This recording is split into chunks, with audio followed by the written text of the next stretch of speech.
Is that it? Is it happening? Here, I'm gonna go to the channel and see if we're live.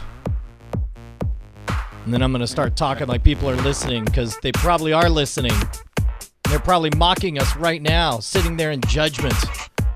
No. Want to hurt our feelings? I'll show you. I'll just slaughter orcs until you all go away. Oh, there we go. So it is playing now. Yeah, there we go. Hey, right on. Cool. Well, now everyone knows we're getting started in 24 minutes to get my orc on. Oh yes. And was there anything in particular you wanted to do, like some heavy duty like gotcha interviews? Ask him some questions. Put him on the spot. Just ask people, what they want to know from your full review. Right on. All right. Well, then let me see if I can get some kind of chat room situation going. All right. So we'll see. Awesome. All right. Well, cool. We got a few minutes. Boom. Yeah, man. Let me know if you need anything. All right. We'll do. In fact, I'm gonna go ahead and drop you off Skype, and then I'll give you a shout if you need anything. Just call me back at this number if you need anything. Sounds good, dude. All right, bye. Bye. Yeah. Hey guys, I'm Brian Brushwood, and this is me with my hair not all up and crazy like. Also, nary a beer in sight, which I might have to fix that. I only have sodas. It just doesn't seem right. We're playing video games, you gotta relax, get into the groove.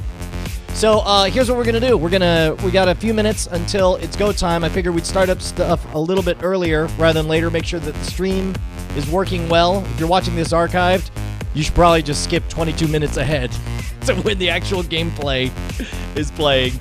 We're actually going to be joined by one of the developers, Justin Korthoff. Korthoff? Here, I'll write it down for you. Justin Korthoff. Joining us for Orcs Must Die. Must Die 2. Deuce. 22 minutes, people. I'm gonna be right back. I'm gonna BRB, LOL. WTF. Oh, I should go ahead and capture this chat room as well. I didn't think about that.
inside, so deep inside. Santiago, the whole town knows that the Arab's not her lover.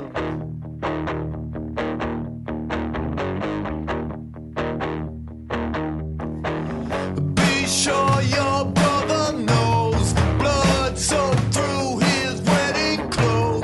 It's me that stole your sister's family fortune.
Alright, hold on. Let's get all this. I'm gonna have to set up all my windows and my mirrors and my all that other stuff. Hold on, I'm gonna see if I can refresh this. And I will mute. There we go. We'll mute this. There it is, there it is.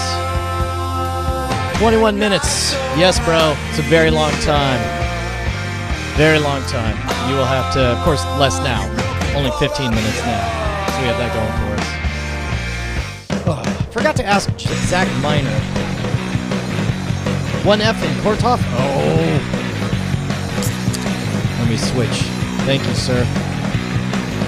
Zach, you just feel free to keep sending me messages down there through Skype. I suppose I should ask about language things as well. We didn't really, the extent of our planning for this little sojourn essentially boiled down to, Brian, would you like to play Orcs Must Die 2 with one of the devs? And I said I will stab a hobo in the throat if it gives me a code and the chance to play before I go to Indonesia. For those of you guys who don't know, next week, I believe, 3 days? 3 days. On Sunday, I head out to San Francisco. We're going to shoot some stuff out there. And then we're going to head on out. Oh, good. It says don't worry about language. So screw the. I'm not going to curse. But, although I don't see why I shouldn't. At any rate, head out to Indonesia. We're also we're hoping, fingers crossed, to shoot some Scam School episodes while we're out there. And it's too bad we don't have more time because we're talking about an amazing Shark Week crossover where I would actually go see real sharks in Indonesia. But anyway, we'll see where all that stuff's headed right now. But if you haven't played Orcs Must Die, it's amazing. And I believe right now it's only $3.40 on the Steam store. It's brutally awesome. And you'll get to see it in a minute. I got to take a minute and tell everyone on the tweeters that we're live right now. So there's that. The music you're listening to is from a buddy of mine, Chopper, and his band Kissinger. And if you are a fan of any of the other shows, you've probably heard me play this a few times. So that... I'll tell you what, let's see. Do me a favor, guys. I want to do a little test of the chat to see how fast you guys are able to put live comments on there. I don't know how... I guess it updates automatically.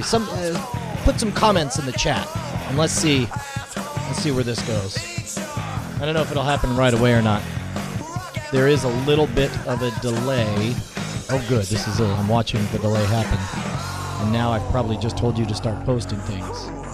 So hopefully we'll get live comments. Testing live comments. Yeah. Do you know you have your own YouTube channel? Well, no kidding. How about that? That sounds awesome. I had to check that out sometime.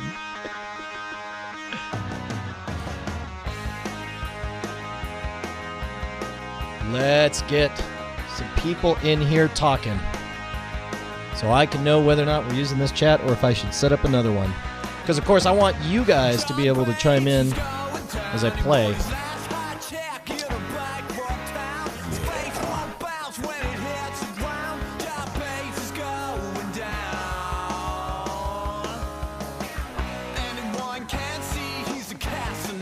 Let me get the URL so I can tweet it on out to the world.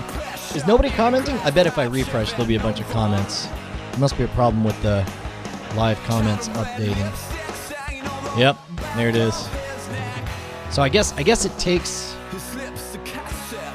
Yeah, automatic updates is enabled. It just... Yeah, there you go. Oh, there it is. Okay, so it just takes a little while to start giving you those updates. No worries. So, let me get the URL for this, and I'll do live now to play Orcs Must Die 2.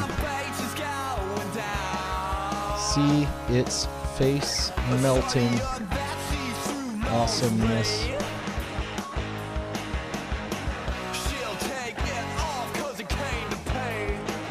Early. Link, and then I'll go ahead and I'll put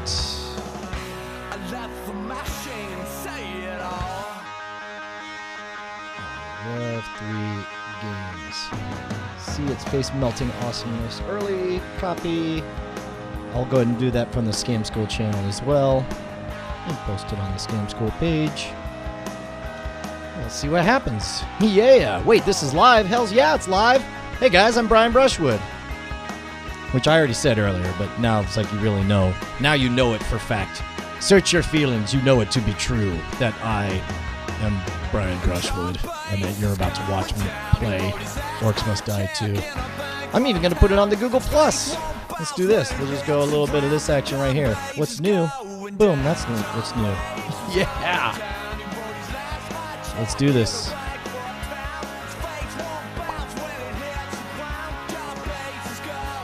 All right. How long will we be playing tonight?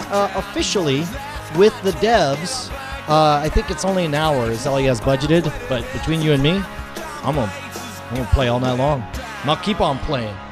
I dare you. I dare you to try to stop me from playing. I will continue to slaughter orcs. I'm like a crazy orc-hating racist. All right, let me do magic. Oh, that's not a bad idea to kind of fill the time.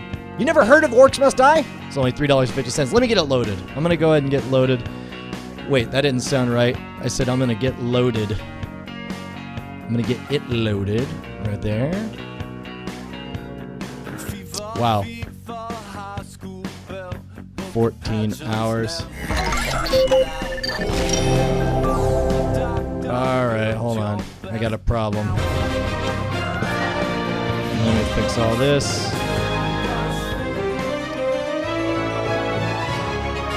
Yeah, I gotta move the switcher out of the way. This, by the way, is the wizardry of how I switch. If you've never seen that, that's VidBlaster. That's how I'm running everything. And let's go ahead and I'm gonna remove this. Beep, beep, beep, beep, beep. And so I'll just do Orcs Must Die 2. And I'll tell you what, let me see if I can put my face in here somewhere. So we got this. That's some good music. Feeling the tension. Well, that almost...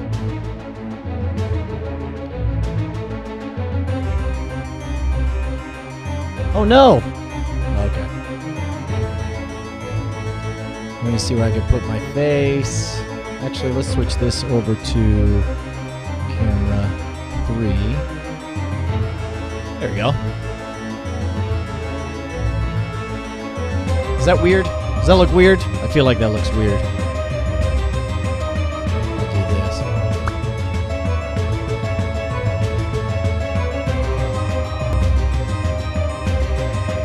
I'll try to be as unobtrusive as possible. There we go. Don't mind me, boss. There we go. That almost looks like a real thing there, right? And then we can cut over to chat room as well. We can see your comments. I'll go ahead and change this. I like the fact that you guys are able to just call me names the entire time long. Don't kill any orcs, please! What are you talking about? Alright, hold on.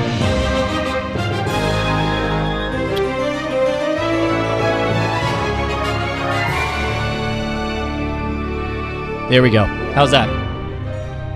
It looks like when I move stuff around, it froze the screen. So you should, theoretically, everything should be good now. Right? We're good? Let me cut over to you guys.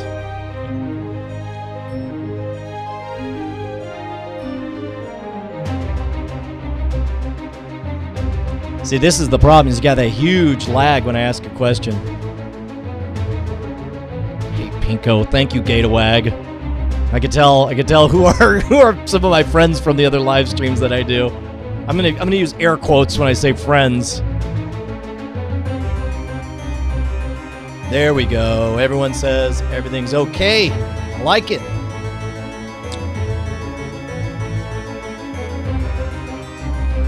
Man, I kind of want to just start. Should I just start? Let's just take a little peeksy. I'm gonna create a new character. Scamskull Brian's already definitely killed 13,000 orcs, and I only got the the press code like less than 48 hours ago.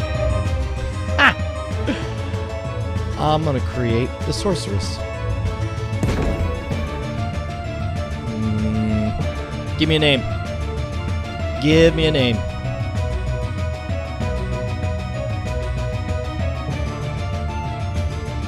Oh, look at that.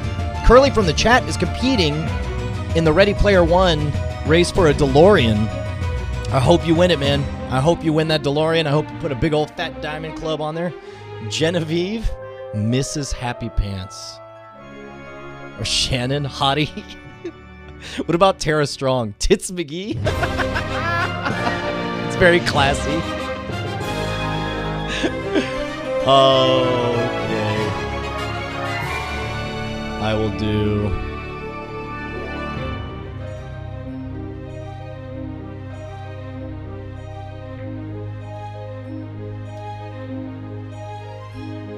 Her name will be Sexy Pants McHotness. Yeah, career kill 0.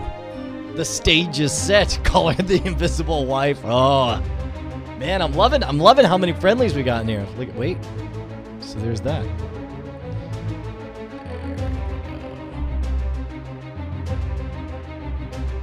Boom. All right. Maybe I could play just a little bit, right? Let's go ahead and get started.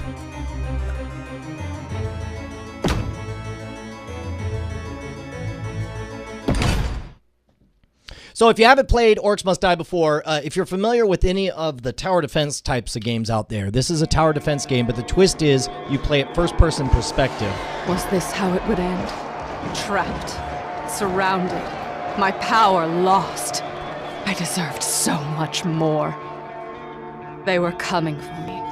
Once I was their queen, now they would be my doom.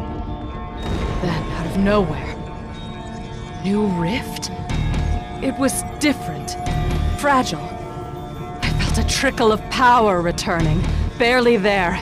Not enough to mind control even a single orc. Still, the rift offered an escape. As soon as I stepped through, I saw him, standing right in front of me with that ridiculous grin plastered across his face. I only had one thing to say. Run! I love how... Was what me? How Bruce Campbell Can't you feel the themed. magic returning? Did you open it? Nah, I'm more of a closer. Hey, aren't you that crazy lady that tried to kill me? There's no time! The orcs are right behind me! Orcs? Nice! Now you're talking my talkie language thing. Alright, so you got to choose your defenses. I guess we'll just do these three because you start up. Wait! Acid sprayer, this is different! Sprays acid when enemies pass. Resets after firing. Rad. So you're able to set everything up. You can see here, I've got, oops. If you look, hang on, let me reformat this stuff so that you guys will be able to see everything. So, oh good, now I can point. You can't see, I'm actually blocking the amount of money here. I didn't think about that part. Oh well. This guy there. So you can see you got a certain amount of money, and you've got different weapons that you can spend on. Obviously, I got like this spear thing to stab people with, and this stuff will float people up. And then let's do this. Let's just put a bunch of The sweet acid burn of spray. acid. How I love it. So everyone who goes past one of these is going to get a squirt of acid right in their face. And in fact, yeah, all right, let's do. Actually, you know what? I'll just do all acid. Go. Off we go. Bring it.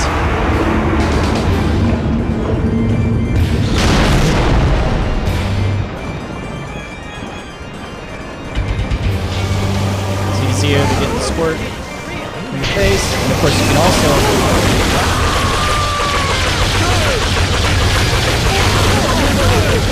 Okay, that's pretty sweet.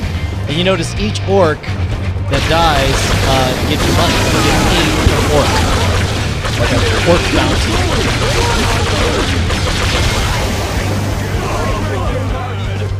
Come on, jerks. Done already. And so now we got a few seconds before the next wave, and I'll tell you what, I'll go ahead and double up. How I We'll also do put love my acid spitters toys. over here, because I just got money. And we'll do these guys to slow them down.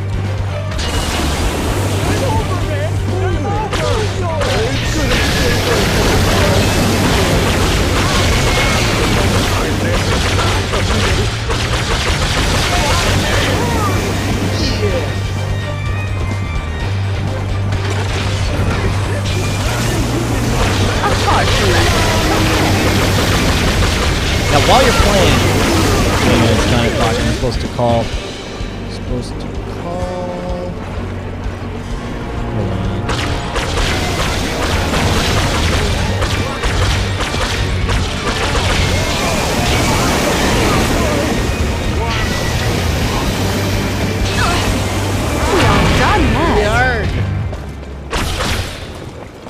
So if you lay out your traps just right, you actually never Let the even really have cold to lift take a them. finger. They'll take everything Time to dance. themselves. Now the reason, like, you look at this, you're like, what's the point of just stopping these guys? The slower they progress, the more time you have for each of the traps to do their thing. And you notice, like, I'm not even having to really attack at all. And just as they come along, you're spending money. And they'll stop to attack you. Wait for it. So this is also new for Orcs Must Die 2. They've got these carts as environmental hazards, and you can use them to your advantage. For example, these guys right here, I'm going to let them fight me, but I'm going to make them fight me right here. So I'm just going to stand here knowing that cart. Well, actually, I'm about to die. Hey, look at that cart saving. There we go. And you notice that we also have a number of drops. So, for example, there we go. We got a health potion all the way back up to full.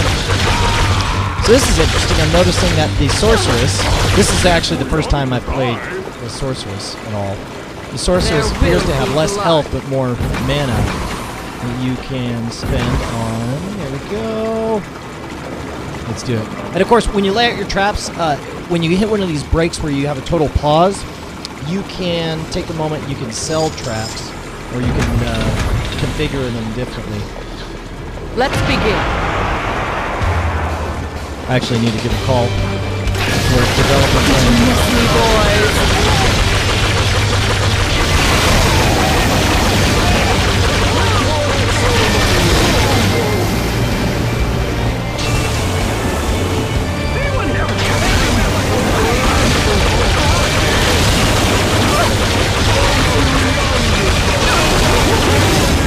So there's also a secondary mode for everything. You see here, if you left click to get that little shot, but if you right click you get a bigger one. But it spends mana to you. Yeah. Oh, whoa! It tricks him into fighting your own guys. That's rad.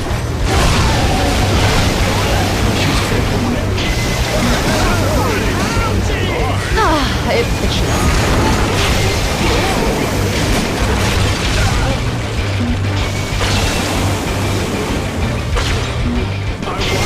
Alright, so now you start to see they're starting to overwhelm me, so get a little bit here. Oh, look at that. Look at that, I just finished my first level. And I love the cartoony style of this. Alright, let me open up Skype, we'll get Justin on the line.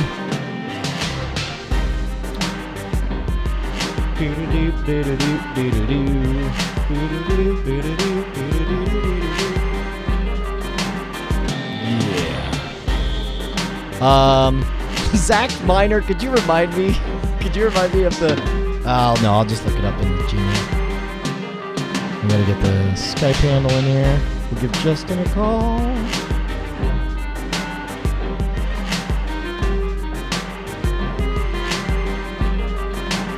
There we go, right here. Got it. Give a call to Justin. Directory, get him on the line.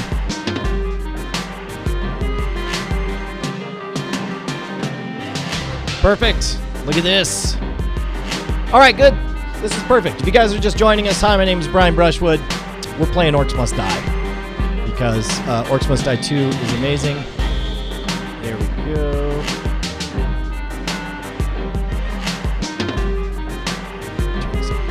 Justin, are you there? I am here. Yes. Hold on. Let me tweak the volume. Yeah. Here on Orcs Must Die. Sorry about that. It's all good. Let's turn down. Boy, dude, are you just playing the ever-loving hell out of this game right now? Like I kind of am, yeah. I'm starting and restarting characters, and yeah, it's interesting. So I'm not gonna lie. Well, first of all, are you able to see the live stream, or you want me to send you video? Here, I'll send you. You know what? Video. I don't have it open just because I tend not to open them when we're doing it. Just because Oh, there you are. Look at you. Hey, look at that. Yeah. So we'll do this. This is I just played through the first level as the sorceress. The moment. Let me turn this down a little bit more. So the moment I got the code, I started playing the hell. If you don't know, I played the bejesus out of Orcs Must Die 1. I believe there's only 2 levels left for me to try to 5-star on Nightmare. I think those are the only 2 that I didn't do. So the first thing I did was immediately, yes. You burnt skulls. Yeah, I did something right. There we go. So, first thing I did was just start playing through as the War Mage, and so just now was the very first time that I played as the Sorceress. I got to imagine you have a bunch of things to say. I mean, you got to have some spiel because you've gone through this a lot. Many times, yes. All right, so real quick, give us the elevator pitch, and then we'll kill some orcs. Of the whole game, or the changes we've made, or what are you looking for? Mainly the changes. I talked about in the pre-show just now. I kind of walked them through how Orcs Must Die is like a tower defense game, but with a first-person twist. You're able to decide to spend your money, and I love, much like Counter-Strike is awesome because for every kill you earn money to buy better weapons. You can spend them to upgrade your weapons or to upgrade your traps. And boy, that's the first thing I noticed about Orcs Must Die 2. This game is so much bigger because I could just tell there's so many upgrades I'm going to be buying for so many different things. You earn the skulls that you guys just saw him unlock there. You earn the skulls and you spend those on buying traps and upgrades for traps. Right. And just for comparison, in the first game we had, I think, about 23 or 24 total things you could have. Each thing had one upgrade, and it cost you 250 skulls to upgrade everything in the game all the way. This time, every trap has at least 5 upgrades. Some of them have 6, and it takes you over 1,700 skulls to upgrade everything in the game. So it's a much bigger spell book. Well, and as a result, when you first get started, it feels way harder because, and I can tell, I could tell you guys designed it to intentionally frustrate. Where it's like the first game, pretty much everything. Once you understand, frustrate's a bad word. Let's use challenge. No, challenge. it's fair enough. It is a challenge, but like the first game, it was not unreasonable for me to 5-star or 5-skull a level the first or second time, but I'm realizing that the levels are so much more challenging that there's no way I'm gonna have to take a 2-star. I'm gonna have to wait till I get more skulls to upgrade more stuff, and then go back and try to get it at 5 skulls. Yeah, I mean, in the first game we only had the 5 skulls for earning skulls. That was what you had to get it. So it was doable. But this time around, we've added all the bonus skulls, so we balanced things out a little bit. That, like you said, you may go through the first time and do well, but still only end up with 3 or 4 skulls on the rating system. Right. But you're probably also getting 4 or 5 extra bonus skulls, so you're not really missing out. But if you want to get that 5-skull thing is much more of a bragging point. It's a badge of honor now. It's not like I was feeling entitled after Orcs Must Die 1. I was just like, 5 skull. It's like, I was getting seriously butthurt at one of the levels, and I'll tell you which one in a moment. But meanwhile, so we're friended on Steam. Let's play co-op because, of course, that is the biggest news about Orcs Must Die. The two things that were that everyone were talking about were the upgrades that were going to be possible. And I must say, from an interface perspective, you guys have really streamlined the kitting out going into a level. The fact that was the one thing that was so frustrating about the first game was every time you started again, you had to pick all 10 of your weapons again from scrap. Yeah, we heard that feedback a lot. So yeah, you basically, when you go into the next level, it takes with you, your loadout is already set up to what you had on the last level. You can still go change it if you want, but if you just want to run with the same traps, it's there for you. That's fantastic. Okay, so let's how do I get you to play along with me? Are you playing as Sorceress or War Mage? I thought I'd play as Sorceress because that's brand new for me. That's great. I'll play as the War Mage. Go ahead and you just go to the Steam friends list, find me, and send an invite that way. All right, so I'm just going to go to friends list, and I want you to know that I had kicked people. I had to unfriend them so that you and I could be BFFs. I am honored. All right, so I'm going to do invite to... where's invite to game? You should just be able to right-click on it. Yeah, I'm right. Hey, look at that handsome guy down there. There you go. All right, so I'm right. Invite to group, invite to trade, invite view game info. Why is it not on there? I'm in. Hold on. You're on my friends list, right? I don't know. Did you accept my friend request? Maybe did I not? Maybe we're not friends. Maybe this whole relationship is based on a lie, Justin. I'm pretty sure. Did you accept my friend request? More importantly, probably not. Let me actually. It's probably totally my fault. Because I think I sent you one. Oh well, then here. Let me go. See, look, these are all people who have sent me friend requests. So we're looking for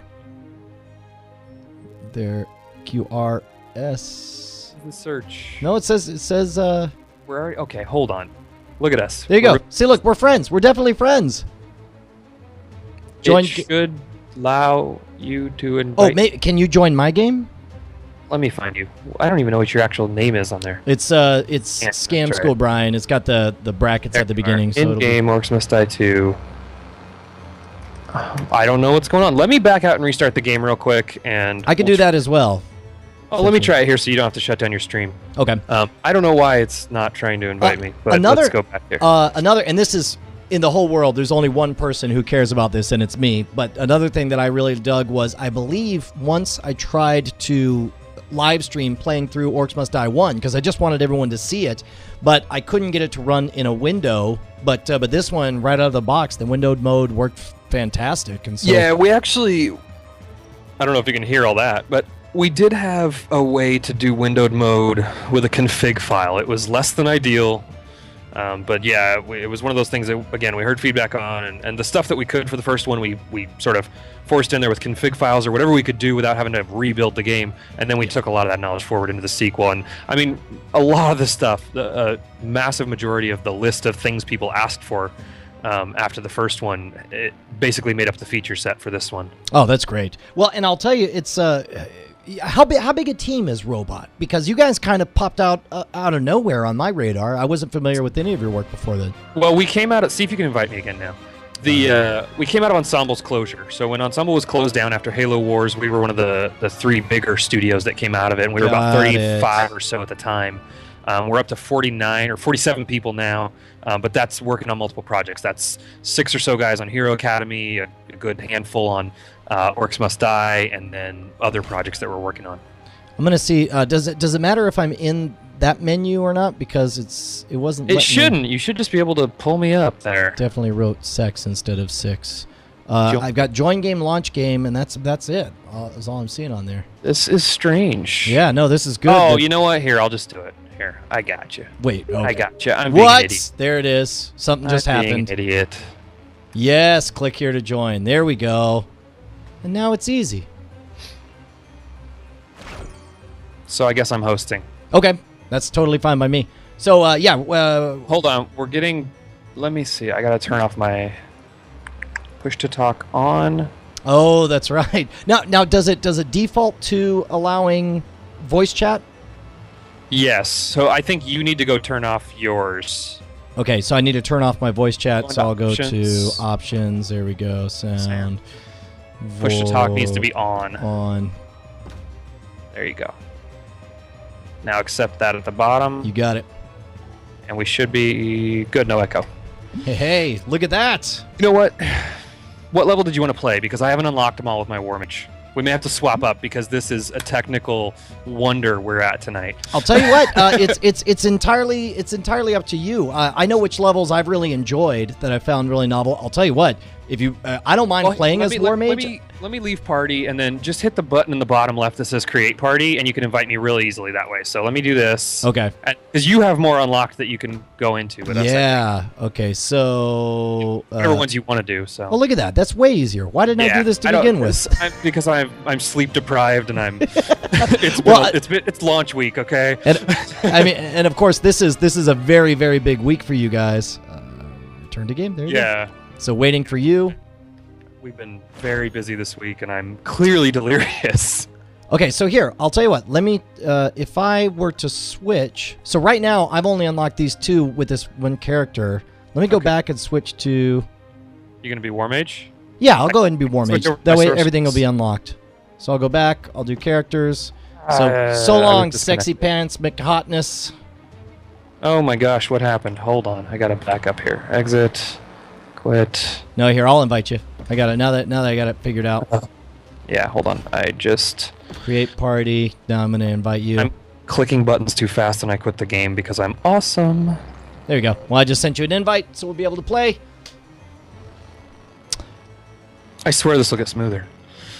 Well, and plus You're also, playing I mean, Bro Mage, right? Can I confess? Yeah, I'm playing War Mage. Can I confess something? I actually really dig that awkward dance when you first learn how to play the game. Like, there's nothing. I remember the first time I played Warcraft 1, and we started playing not having any idea what any of the different creatures were or anything. And that moment of discovery of figuring out that I could get the giant demon and just go lumbering into the other guy's camp and slaughter him. And it was just, I don't know, there's something about you're only going to have that awkward dance once. It's like losing your virginity, you know? It's like it's going to be awkward and fumbling, but you'll remember it forever? Question mark? Question mark. All right. All right, so let's do this. So you got 3 different game modes. Story, of course, takes you through everything. Endless is the other new one. I mentioned there were 2 things people were asking for. The other was Endless, people coming at you. And then Classic, is this all the old maps? So Classic is a cool thing. If you own the original Orcs Must Die on Steam, we took 10 levels, fan favorite levels out of that. I have a vacuumer coming over here. It's late in the office. we took 10 fan favorite levels out of the original game, and we rebuilt them in all the new trap setups. So you can now, if you own the first game, they're unlocked automatically for free in the sequel. 10 levels you can go through and play with co-op and all the new weapons and against all the new enemies.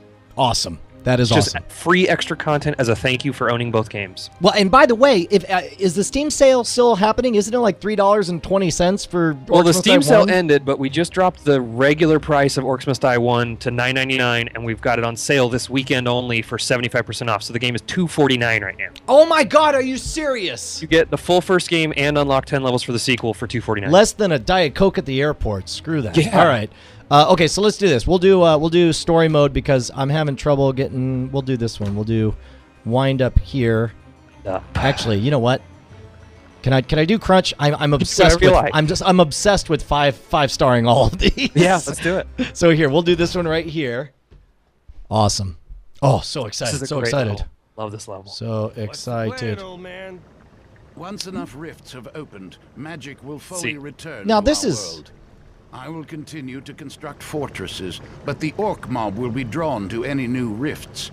You two must defend each rift while I open Whoa. the next. That's unfortunate. I just made all happened my there? windows go away. There we go.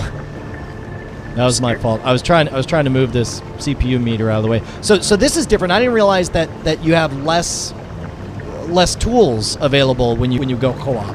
You do a little bit. You have you ultimately have more. When you're playing in the campaign, you can only have up to 10 tools that you take with you. When you're in co-op, each person gets 6, so you really do have to work together. And if you work together well, you end up with 12 items, which is obviously more than 10. All right, so my guess is we'll split up and we'll each be responsible for one of these arms. Let's see here. I'm going to take the polymorph. I want to see what we can get going. Do you have spike traps? I do. Go ahead and take your spike traps. I'm gonna take as much magic as I can. Just because that's her now what strength. about the guardian limit? Does the guardian limit, is it pooled number of total guardians or separate? I don't actually know the answer to that, but I'm pretty sure it's pooled. Okay, well I've invested a lot in. I'm in love with guardians. The and guardians archers are fantastic on this level. Yes. I'm just gonna say that. I'm gonna grab archers and I'll grab. Oh, you know what? The other thing too. Why don't we do this? Crud. Let me. There we go. I think I'm just gonna go all archers. I'll do archers, and I'll grab the cold and the hot. Yes, that's a good call. And then that way, whatever kind of ogres we get, I'm able to take them out. Indeed. Oh yeah. All right. Well, that works for me then. So you've got fire, ice. Oh, the fire is really good too for the ice bats in this level. Exactly. Blunderbuss is awesome. You got the arrow walls, tar. This is a. You know what?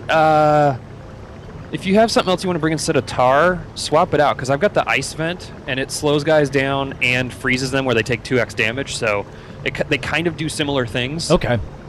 So if you have something else you want to bring, we've got the slowdown covered. Yeah. Okay. I'll tell you what. You know, I love me some coin forge. I went ahead and upgraded the coin forge all the way to max. Give all me right. all your money. Are you ready? Yeah. Let's go lay some stuff down here. What do I want to do? I'm going to go on the other side because they're going to come out over there first. Now, you haven't beaten the campaign yet, right? Not the entire campaign, no. Okay, so yeah, when you get to the end of the campaign with each character, they unlock some really cool stuff. I'm going to start actually just building up around the central area. I'll tell you what. Since I don't have a lot of stuff, it's mostly if I good for remember that. correctly, those early guys, you're able to just slaughter them all. Yeah. Right. From The first beginning. couple waves are not too shabby. Here we go. All right, I'm ready. All right, where are you at? You're Come over Did here. you put a coin forge on both sides or just the one side? Just for the now? one side, and then I'll run around and do the All right, other. cool. Yeah, I'm gonna put down a couple more here. Get my. Oh my gosh, I'm already loving this. Like, just the strategy before you even begin. Yes. So when you and I 5-star this, like, this will be, I'll now have the 5 skulls, right? Yep, we both will. That's all that matters. Yep. So go ahead and hit G, and we'll. Ready. Don't kill them until they get on the coin forge. Yeah. I've got a little treat for them when they get down here. Okay, so the sorceress, that just by playing around, I figured out that the secondary fire mode for the sorceress. The charm. Yeah. Now, does that work on the big guys? On the Works ogres? on any enemy. Except the only enemy it doesn't work on is Mr. Moneybags in Endless. What? Those bone golems are mine, so don't worry about those. That's awesome. Oh my god, I'm so in love with the sorceress. Sexy McHotness. Alright, other side's gonna open up now. Oh no, they're still coming here. Alright, let me get a couple more bone golems out here.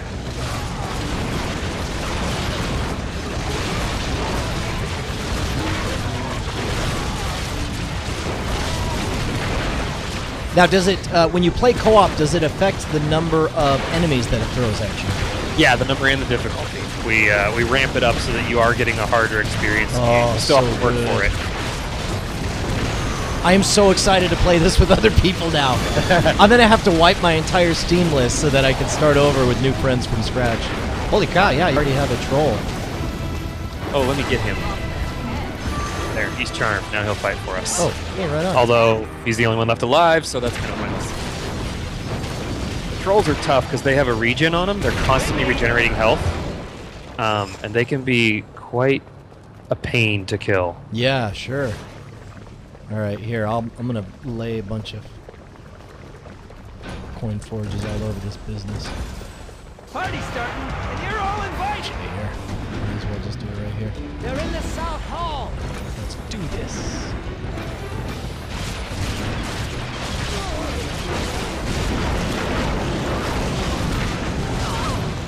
Blast and burn.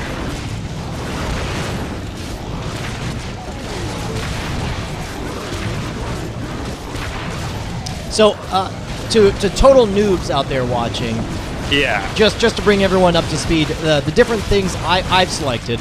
The blunderbuss is the new default weapon, which has Yes. 2 modes. You've got the and the blunderbuss is all about kickback. It's all about knocking people back and taking that. There we go. The second one, I also got this the ice charm. I forget the name of it. The ice amulet? Yeah, the ice amulet freezes them, which is good, especially for these big guys. The fire amulet, there we go. Fire amulet sort of has a explosive effect and then sets people on fire so they take damage over time. The coin forge is my favorite. Now I used to game in Orcs Must Die 1. I used to put everything into stacking as many multipliers as I could. I would use the weavers to have the to get the trap bonus, and then I would put coin forges out, and it's like you'd get 60 gold per. Okay, now here's the important thing. For this 12 seconds, you got this brief amount of time that you can sell everything. I just gave you health. Whoa, you did that? Yeah. That's the last thing on my bar. There's the healing trinket, and I can actually use mana to give us both full health. So now we're getting attacked from 2 different sides at the same time, right? Yes. I'm Tell you going to what, go I'll to the leave- far side. I'll leave a couple of archers here.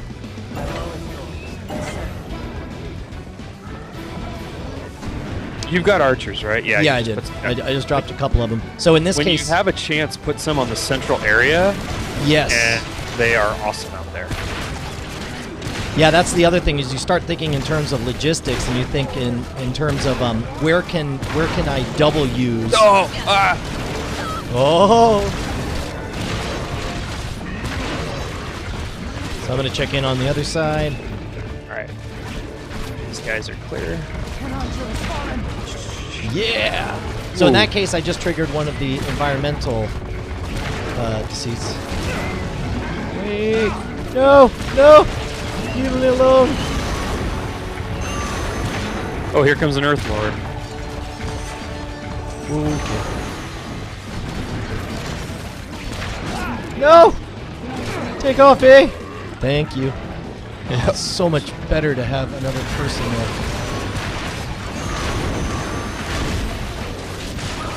All right, I gotta go fight the other side again. All right, I got this. So this is the reason you guys noticed that I made sure to get the ice amulet and the fire amulet, because then you could pretty much cover either the frost giant or the frost ogre or the fire ogre. Here we go.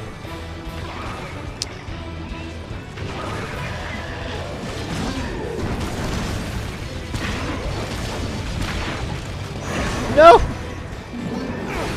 Now the thing is you really don't want to die, because while you're not out of the game, it takes 5... It takes rift points. 3 this time. Or 3 this time. Okay, we good. reduced it for the sequel, yeah. Good. Okay, so now you hit these ratcheting points where you're able to totally take as long as you want to set up. Yep. So now what I'm going to do is I'm going to move more of my traps back towards the center, because we want them... There we go. I guess... Do this. So check this out. Now I'm going to spend archers. Yeah. There you go. I'll stop them in their tracks.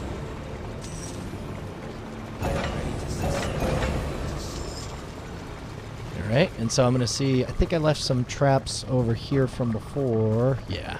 So I'm actually going to sell all these. And the nice thing is there's no penalty for selling. You get the total amount that you spent going into it, right? Yep. So do you find yourself, when you play, do you find yourself trying like wildly different tactics? Like there's sort of the configuration that works for the early game and a different configuration that works for the later game? I don't actually change my setup up mid-game, but level to level I change quite a bit. Oh man, we are so set. Right about the time you start thinking that is usually when it all goes wrong. Well, I've noticed that, certainly on this one. All right, you ready? Yeah. Oh, they're on the other side. And so you guys probably noticed we were using these tube technologies over here. Now, this is a case we got a frost ogre, so of course I'm going to use my fire on him. I'll tell you what I'm a huge fan of, and I think a lot of this stems from the fact in Orcs Must Die 1, I was always using the Weavers for, so I got a big benefit to if they died at the hands of traps. So I would use the Wind Belt a lot, just to keep blowing them back into the traps. Yeah, exactly. I am so jazzed to hear that that charm works on all the creatures. That's so huge. Yeah, you gotta watch for those hearts, because what'll happen a lot is your buddy will end up charming like an ogre or something while you're killing it. And as long as you can keep it alive, he'll fight for you for a good 30 seconds or so. So it is, okay, that is, how long? Or until he's dead.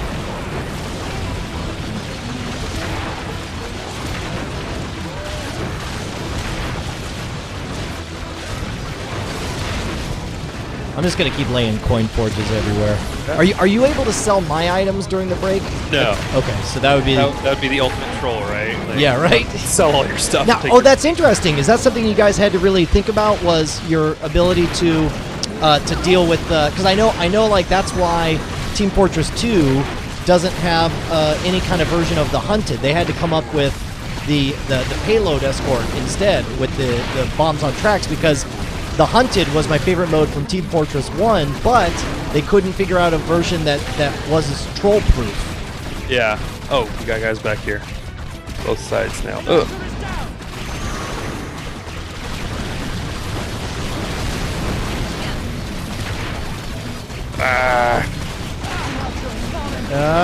Crap balls. Hey, we're all good. So we lost a couple archers. I'm going to go ahead and... They'll respawn at the next go break we get. I'll tell you what, as fast as I'm able to max out the Guardians, because they're just so... Having autonomous soldiers work for you, like pound... I really love dollar for dollar is the best investment.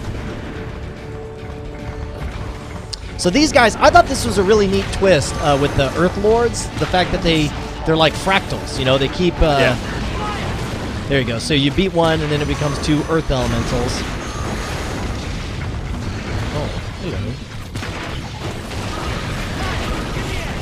And then it becomes 2 Earthlings and so on. There's something very satisfying about the pacing on the blunderbuss as well. The fact that it's just this shotgun, you know, reset, ka-chow, reset, ka-chow. Yeah, we went through quite a bit on that, redoing the animations and doing everything we could to make it feel really well timed and powerful. You have got an army of archers down here. Yeah. That is awesome. Well, and I'll tell you that the archers are so versatile because they've got that range. Yeah. Oh, that was another thing. New in Orcs Must Die 2, you've got the dwarves, right? The grenadiers. Yep, the new the Dwarven Guardians. Yeah. And I found that they're great for land attack, but you don't realize how valuable archers are for flying enemies until you try to fight them off with the dwarves. Yeah. More pincushions coming right up. This is what's great too, is I can charm enemies and they'll all start fighting each other in front of the archers. Oh, that's great, because that's the thing. And then everybody stands there and just gets killed by the archers. Yeah, the longer you can take. Well, that's part of the reason. Usually, my tactic is to max out my tar traps and then just slow them down as much as we can. Yeah. Usually, what I'll do on something like this area is I'll set up a swinging mace, the arrow walls, 3 tar traps, and then drop a paladin on there. And Yeah. the paladin's job really is just to keep them occupied in that space while the mace swings right at them. Have you seen a charmed hunter yet? No. There's one. Let's see. There we go. Got a couple. That one on your left is Oh. charmed. He'll I'll leave run him off alone. and get people now.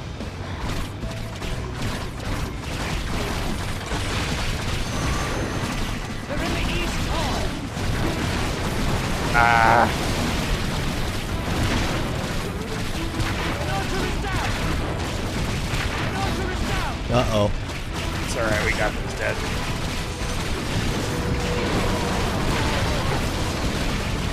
I love the kickback of the grenades. The fact that, like, for example, right there, while it didn't kill him, it knocked him into the acid pool. Yeah. The push. Come on! No! No! I will not Oh, be denied man. my 5 stars!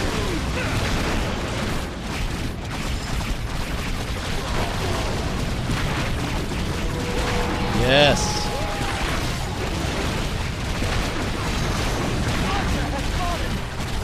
Throw some more archers down.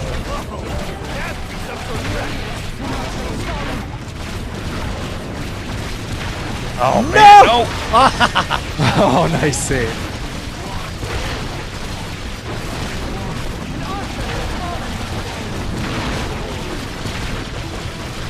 Get him!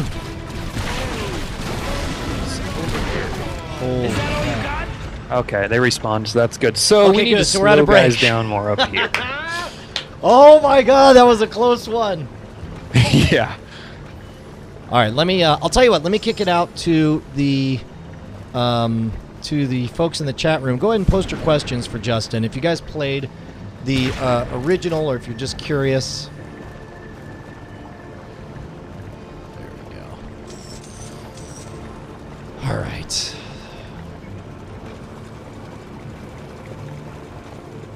I should have gotten the pendulum. I didn't think about that.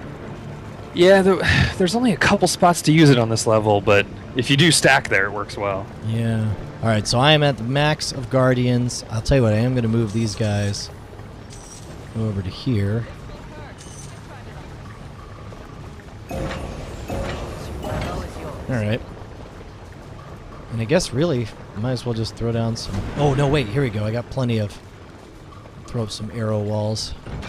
Ah, yes. There you go. Around those columns are really good. Yeah. All right, I'm out. Ready. Let's roll. God, those little kobold runners. They just slay me. They're in the south hall. So a lot of times, like in this, I'm taking care of the flyers early, mainly just because I don't want... I mean, the archers will do a good job of stopping them, but I'd rather they were focusing on the ground Exactly, units. yeah. You can free up the archers. Kobolds, kobolds, kobolds! Oh, good job. Wow, that's a lot of death. So I also noticed you guys did a much more thorough job on this game of having audio cues let you know what's coming down the pike. You know, We like tried to.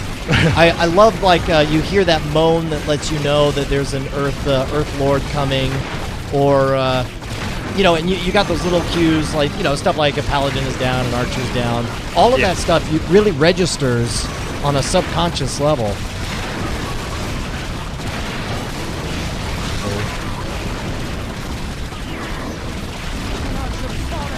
You might have to hit this guy with fire. Yeah, there you go.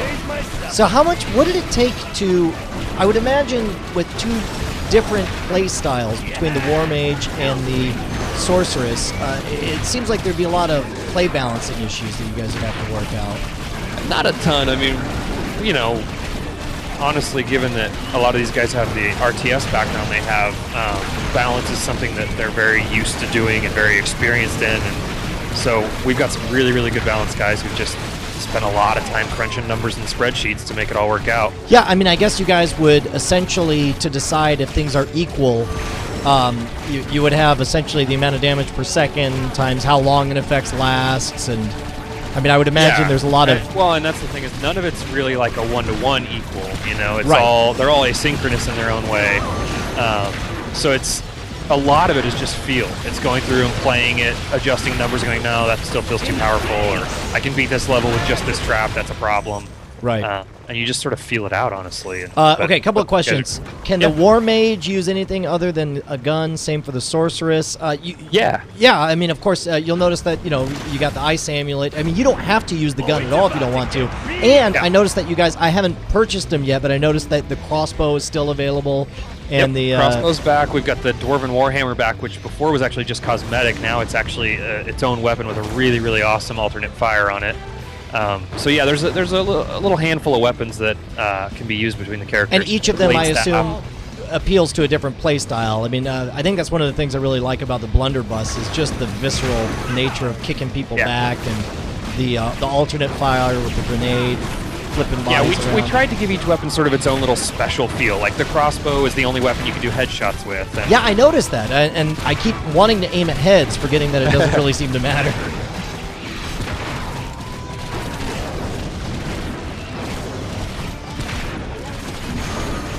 Another one's chiming in saying, I have the original on live and it works great. Have you guys, have you heard a lot from the folks over on live? You have a lot of fans on that side of the aisle? Yeah, they were a really good community for us, and we want to get this one out on live. We're trying to do that work now, and we're just going to see kind of how long that takes, and we'll get it out there as soon as we can. Yeah. Assuming it'll all come together, you know. I mean, they're really helpful about making it work on their system for us. Yeah. Way Upon asks, I'm guessing no, but any possibility for cross-platform multiplayer? I'm betting that's technical challenges right there. Well, it's only on PC. So yes, as long as it's a PC, it's cross-platform. So, between OnLive and Steam, no. If we do get it on OnLive, it'll be OnLive versus OnLive. But if you buy the game at like Gamersgate or anything like that, you're just getting a Steam code anyway, so you're still just playing on Steam. Got it. Also stab. Let the cold take. Oh my god, I got 6,000 gold. I'm rolling in it. What is the currency? I'm saying gold, but I don't know. We actually, we never, this came up the other day, I was talking to somebody, we never came up with like a formal name for the currency, it's just They're sort Brian of money. bucks.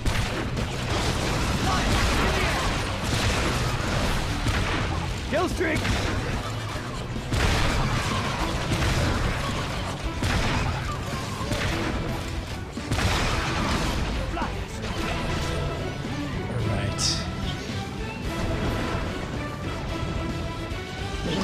Another comment in here is saying the game looks awesome. You guys did a good job.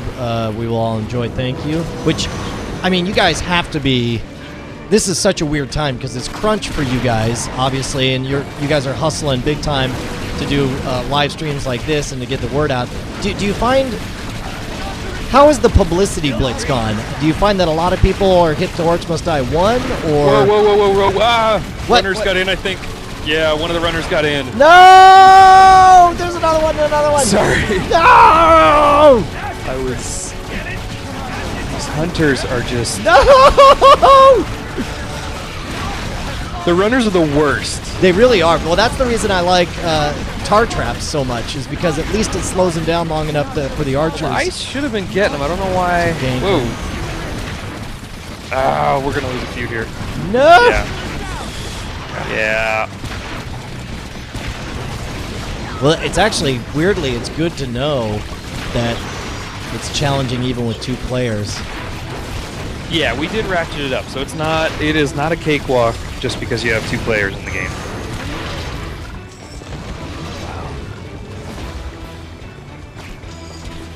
Ah, come on. Look at all my my poor elven archers. I'm gonna die. Oh.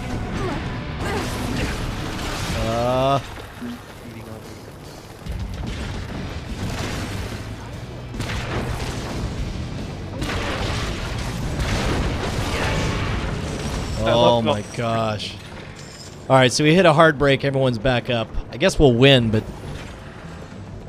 not with the glory I'd hoped. No, I know. I'll take full credit for the failure. You're like, I'm so sorry, Brian.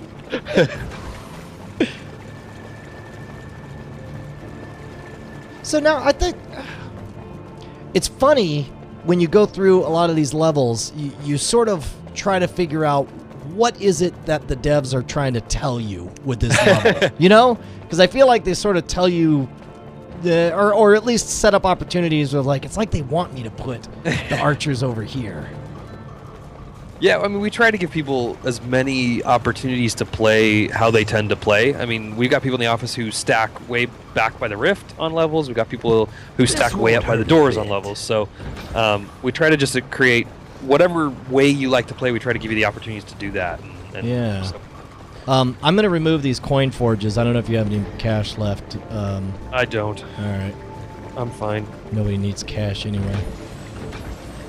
But back to my question. So have you guys found that there was a thriving community of people who already hip to Orcs Must Die 1 and they were all excited, or do you find that the success of Orcs Must Die 1 sort of opens up an opportunity to bring Orcs Must Die 2 to a larger audience, but you still kind of have to audition for them to really get what the game's about?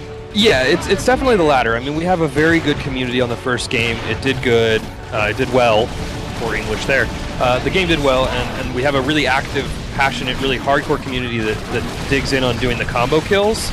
Yeah. And they spend a lot of time really picking that heart and trying to get the highest number of combos you can get for the sake of getting uber scores. And that's all great, but still, we love to get a bigger community on the sequel, and we do have to do more work, and there are plenty of people who didn't play the first one still. And we got to win them over by doing, frankly, stuff like this. Well, and show people. In that regard, I think you guys did a really good thing by featuring the classic levels from the first game and reminding people, like, this is not replacing. So many games like Fallout 3 replaced and just essentially made it to where you need never have heard of or ever seen Fallout 1 and 2. Like, that was the Fallout experience now. Whereas it was a dual thing, right? Like, we wanted to give something cool to the people who did get the game early and adopt it early. And so the levels were, everybody wanted co-op on those levels. So it made sense, hey, let's make some co-op versions of that. But then on top of it, it's the first game, yes, we made a sequel. Yes, we made a lot of improvements in the sequel. But the first game is still really good. So it's also an extra enticement, like, hey, look, don't give up on the first game. Consider going back and buying it. It is a fun game, and now for doing so, you'll get a little extra content out of it. Yeah. So in the chat room, people are asking, what was the development cycle? How long did it take you guys to put this together? The first one was about a year. This one's actually about 10 months. Wow, that is extraordinarily fast. And it's actually more game. Because we were building on top of a really good foundation from the first game. We were able to do a lot more this time around in less time. And then again, we focused on the PC platform. So by not having to build for multiple platforms, we were able to just get a lot more bang for our buck, really. Now, how much do you feel like Steam... I remember just, 3 years ago, hearing endlessly about it's the death of PC gaming, blah, blah, blah, blah. But then about 2 years ago, we started hearing some exciting different things. For example, statistics pointing out that Steam is the most populous game platform. There are more Steam users than there are Xbox users or PS3 users. And the fact that they have... I'll be perfectly honest, is I'm a fully recovered, back in the day I was a bad boy, I used to pirate games, but Steam made it so easy to buy that, I mean, I really credit Steam with almost single-handedly saving PC gaming. I think they've certainly done a lot. I mean, I charm that guy so you don't have to deal with him. Steam's a great service, and they work really hard at it. And the community there has been, for us anyway, has been very, very good. We've been very happy with, how they've picked up our games. And what's nice for us as an indie dev is that community is also very friendly to indies. You know, they want to buy indie games and play with stuff that maybe is doing things outside the mainstream. And we're making a $15 tower defense action game hybrid. That's we sort of depend on the kindness of strangers, as it were, for people to just have faith and give it a shot. So I do want to know, and this goes back to Orcs Must Die 1, one of the things that immediately attracted me to the game was not only the novel blend of first-person shooter and tower defense, but the fact that you guys injected a unique type of humor to it. There's sort of this cartoonish... Oh no, I'm gonna die. No, there's this cartoonish aspect where everything's just over the top enough, and the War Mage, I don't want to call anyone out, but I bet $100 that Bruce Campbell came up in the meetings at least once. Oh, absolutely. I mean, look, Bruce was one of many inspirations for the War Mage, but yeah, I mean, it was all kind of accidental. Really, originally, Orcs Must Die was like a very traditional fantasy series. All the early concept artwork looks very Tolkien-esque and whatnot, and then as we started like building flip traps and things and breaking orcs into giant jibs, we found ourselves laughing at the game a lot and having a lot of fun with it, and realized, you know what, the tone is wrong. We've got to go back to the table on this, and we redid all the art to make it a little more, accessible and kind of almost cartoony, I'll tell more you, lighthearted and stylized, and then that informed everything. The dialogue changed, and it really gave the whole game a personality of its own. Well, and I'll tell you, it definitely, I've got a, she was 7 years old when I started playing, and my daughter is not a fan of blood and guts. She can't handle, a lot of scary stuff at all. But the tone struck by Orcs Must Die was so approachable and satisfying to watch. Like, she begs me to play just so she could watch me slaughtering fields of orcs, but we are so screwed. We don't have any archers. Yeah, we got to get through this wave to get it back. So no, this is the final wave. Oh, this is? Oh, man, yeah. I forgot. I thought we were playing Endless for some reason. This is going to be interesting. I'll take out as many flyers as I can. So, Justin, you were were you at Ensemble Studios? Were you there at the creation of Robot Entertainment? I was not. Ironically, I was working at Microsoft at the time. Awkward, right? Yeah, sure. But I left Microsoft. Well, actually, even more awkward. I was working at 343, so my first day at 343 was the day Halo Wars launched. Oh my gosh! Ensemble Studios. And then you're like Audi 9000. I ended up leaving 343, and then a little while later, Robot called and they said, "Hey, we're looking to grow a community team. Are you interested in coming down here?" And so we talked everything out, and here I am. That's great. It's awesome down here. I've been down here about a year after they opened. I've been down here 2 years now. I have not yet taken a look at like the online forums, but I got to imagine there's all kinds of tactics and strategy, and people arguing about whether or not on this map it's more effective to invest. There's a good amount. Oh, there you got in. There's a good amount of that on the Steam forums, but in the Robot forums over at our site particularly, we've got a group of about 5 or 6 people that are really, really hardcore about the combos and how to get them, and they post all kinds of walkthroughs on YouTube about, here's how to set up the best kill boxes and what you need for them and where to put them and things like that. So we've got a really, really deep strategy community that kind of exists, and it's not huge, but they're very, very friendly and inviting and helpful. All right, so let's. You want to try an endless mode one? See how long we can last on it? Let's do one. Okay, so I guess I gotta wait for you to. Oh yeah, I'm sorry, I gotta push ready. There you go. So we'll go to endless mode, and I'll tell you what, man. Look at this. This is. I mean, I'm no slouch at the game, but it's killer. I can't do better than 2. Which one is it? Is it Precipice? I think that's the one I liked. Let's see if it's Precipice is a good level. Oh, I can't believe. Man, that was so brutal. I can't believe we failed. We must go through the rifts. Yes, okay. I mean, Back to the here's old what I order dug about fortresses? this one. Now, tell me, I Till don't we know discover if the I'm source, we sure are only this was reacting designed as for each this new way, rift but opens. this guy right The here, answer lies in the dead I world would of the usually orcs. buy Wait a minute. barricades How do and I set know it up this so they isn't had to some walk along evil this person track, suddenly turned right? Sexy Yep. partner to Okay, so I'm gonna grab. Your And if growing you've got flip powers traps, are they're great on magical this level to mind. throw guys Are just you right off the afraid? cliff, and you don't even have to deal with Now, it. now, but the spring trap, of course, isn't going to work on the big guys, right? Unless it's upgraded. You can buy an upgrade that'll make it work on them sometimes. I gotta get an upgrade. Yeah, mine's not, but are Actually, you gonna bring it? Hold on, can I jump out? Let me go ahead and spend some points on this. Yeah, you If can go I'm- back to the spellbook. Okay, so you got here. the skulls. Okay, so here I'm gonna go to the campaign menu. Yep. Campaign menu, and we'll jump out. So here I'm gonna go to the spell. Oh, I only have one skull available. We didn't earn any skulls. You can respec if you want. I mean, once you're in there, you can respec and it'll give you all of your skulls back, but you'll have to go through and upgrade everything again. So I don't know if you want to. Well, I'll tell you. You can do it with the regular flip traps. It won't flip the big guys, but it'll clear out the little guys. Well, that's all plenty. right. Yeah, we'll do it without it. But basically, I mean, just so everyone at home can see, you've got what you currently have in your spellbook, but so many weapons and so many upgrades. Each one has 3 incremental upgrades and then a specialty upgrade that allows you to select one of 2 special abilities. For example, the blunderbuss I upgraded so that it would knock back some of the big guys occasionally. Yeah, and if you go to like the arrow wall, some of them even have a 6th upgrade, a special upgrade that, they really? like the arrow walls one allows you to place arrow walls on ceilings. Yes, I thought that was way novel, and I loved Yeah. it. And it was perfect for the times when, when you didn't want to invest in a pendulum. Exactly, yeah. Okay, so here we'll go play. Oh wait, no, I picked Crossfire. Let's do Crossfire. This is a good one. All right, It's a good level. that's all right. It's a tough one. That's it's a good level, by which I mean you will die.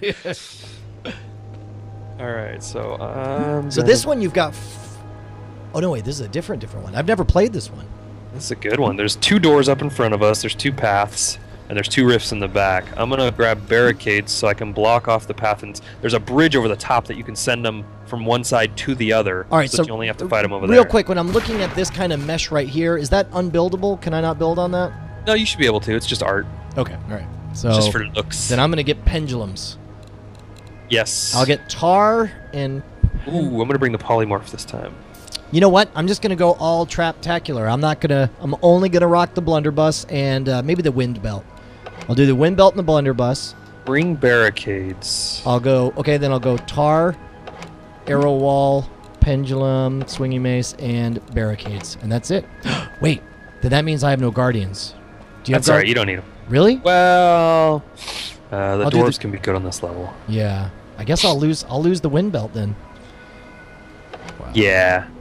Oh, that was another thing from an interface standpoint. I loved how much easier it is to maneuver these around. The first one was not that easy, and we got a lot of feedback about that, and so we. But you sort of got this rhythm down. You knew what to click on everything. All right, so this will be good. This will be way different.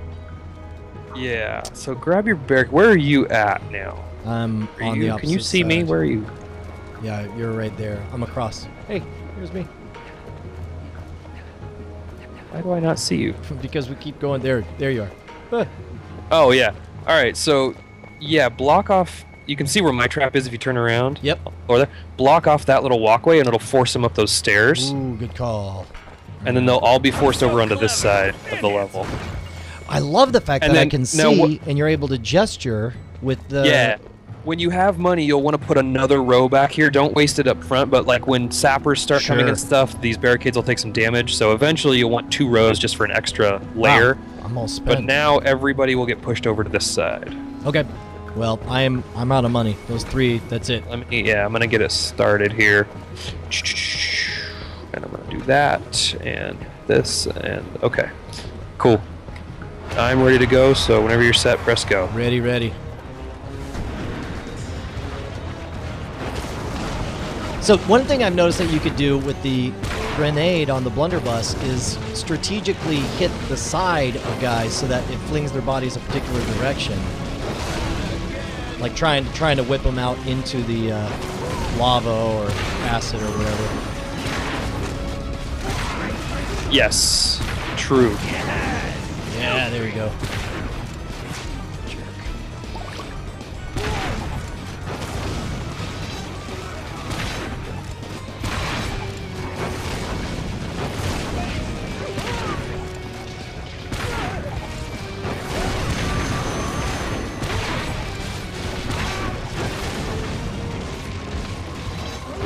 So where did the idea for making the sorceress a playable character come from? Was that an organic thing that you guys had planned from the beginning, or was No, it I just mean, like, we knew we were going to do co-op, obviously, when we were going into it, and so it just came down to we had a lot of ideas for how we wanted to handle a co-op character, and part of it was that our story already had this other character in it. Right. And the story, you know, as you play through the campaign, you'll see why she's fighting with him now. And we just thought it was an interesting opportunity to kind of keep the story of these two characters going, while also, because she was so different, because she had all this mind control and things just built into her character, she sort of gave us a ready-made extra character class, and it all just worked out that they play very differently from each other, and when you also get complement each other. that awesome narrative of people having to work together who don't want to get along. Although Yeah, it sounds exactly. like they get along. What's that? It sounds like they get along pretty well. Well enough. She kind of looks down on the War Mage quite a bit. Yeah, so tell me about the voice actors that you guys They're found. awesome. I mean, they really are. I love the voice They're of the local War people. Mage. They're local voice actors. In fact, the War Mage is... I've never been able to iron it out exactly, but I think he's a local weather guy. And he does No voice kidding. acting on the side, and he's fantastic as the War Mage. Well, I know that you guys are up in the Dallas area. I know that was it Funimation, the anime guys are yeah, up there is there? a good voice acting community here because there's a lot of anime that happens here. Yeah, I just did a show over at PortCon, Maine, an anime convention, and got to meet some of the actors there. Such an interesting, quirky thing that is this whole subculture in Dallas.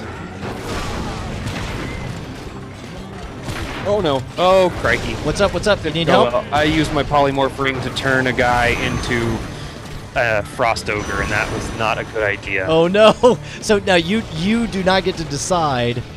No, what the they turn polymorph into. ring is random, and like you can see right now, if you look over here, there's chickens, because that's one of the things you can turn them into is Whoa, chickens. those are chickens. Yeah. Man, that's So shades. it can be a mountain troll or it can be a chicken, and you hope it's a chicken. That's awesome. If the orcs are nearby, they will attack the chickens and eat them. That is awesome.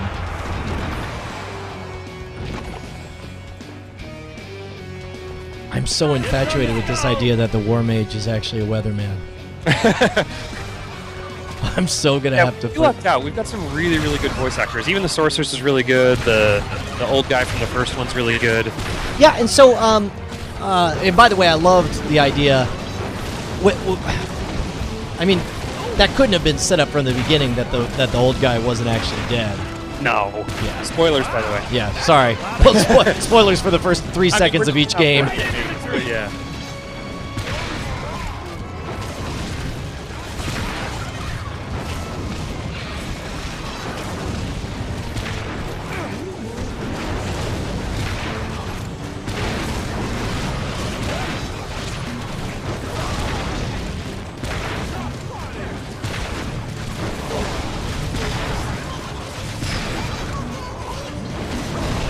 Oh no, that was not good. What's No. happening? What's happening? Oh, I polymorphed a guy into a troll. I'm detecting a theme here. Yeah, but he's charmed, so now he's my troll. Oh, there you can go. polymorph him into everything, like chickens. You can polymorph him into health potions and drink them. Yeah, there's another chicken. Oh, I'm so glad I upgraded my tar traps. This is so much easier. All right, there we go. I'm gonna badoom.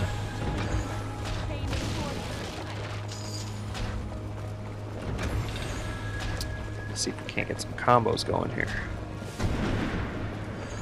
Killing season. So what is there a total? Is there a total like world record for most combos?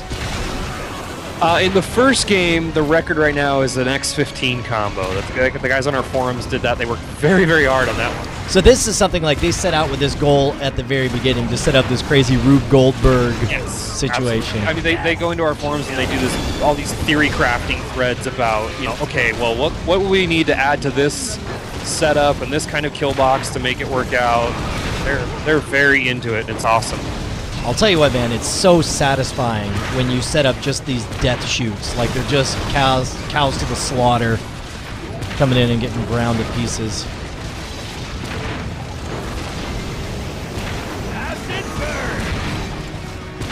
So one of the things, and I understand the need to do it from a memory management perspective, but of course the bodies fade after a certain amount of time. In some builds internally, did you ever try making it to where the bodies just stayed there, corpses as far as the eyes could see? I think we tried it early on in the first game, but it didn't last very long. Obviously, the memory reasons, and then just hang on, let me kill this guy here. And then just you ended up with bodies everywhere. It was unmanageable. Here, I'll tell you what, I'm going to kick some Nice. tar over your way. There's just chickens flying around in the back by the rifts. I love it. Of course there is. Why wouldn't there be? Ah, see, that's a terrible example right there. What did you do? I turned him into an ogre. And now he's a mountain troll. Son of a... All right, here we go. We got some questions coming from Zach Miner here. He says, few questions. up, And Zach Miner, of course, one of the brains behind Revision 3 Games, Rev 3 Games. I don't know his actual title. I wanted to say community manager, but he's so much more. He does programming, he does a bunch of other stuff. So what is the question? I'm waiting on it. He just says a few questions, colon. It just popped up on Skype. I'm waiting for the rest. Here we go. Mr. Moneybags! Oh, crap. Oh, somebody got through the rift? No, that's all right. I'll tell you, that's the nice thing about Endless is you don't feel guilty when somebody makes it through the rift. I'm going to have to run away for my life now. Do that. Where are you? So you got some guys coming your way. All right, over the bridge. Yeah. All right. Meanwhile, let me jump over and see if Zach has those questions for us.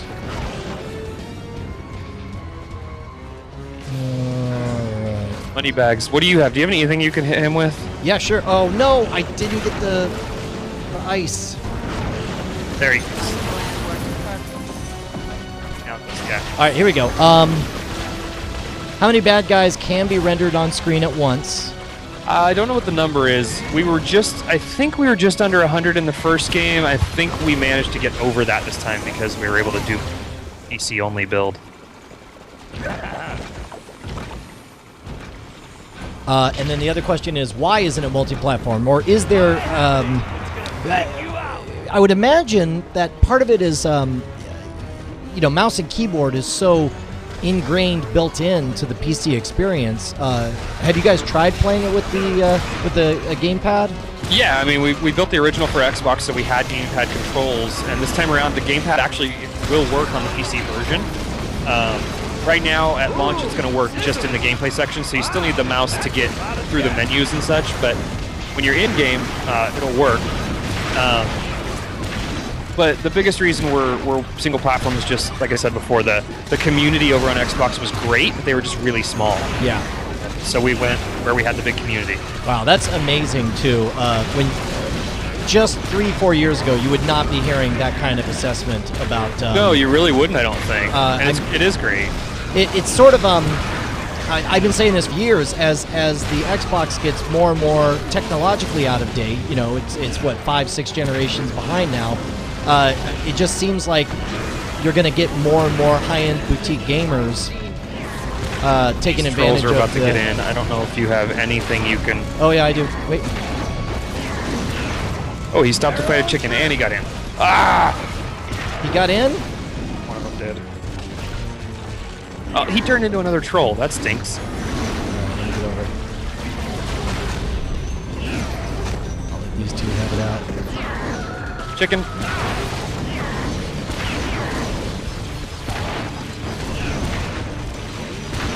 Come on, sucker. Yeah. Ah, he's not dead. What? Why was... Did he regen? What happened? He just fell over. Oh. But they do regen. The trolls, that's their thing, is they constantly regen. Oh, yeah. Wow. There we go. Ugh. Now, what was that thing you did at the end? My scepter has a charge on it. Okay. I can charge it to 2 levels and then do a big blast. Right on.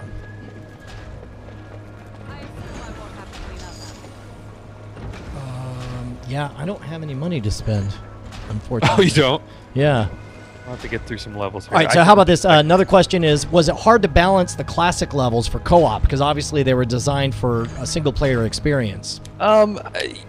Yes, I mean, we were able to, we did it very late in the game, so we had a lot of experience already balancing the new levels for co-op, and we understood kind of what worked in terms of how to build waves of the new monsters.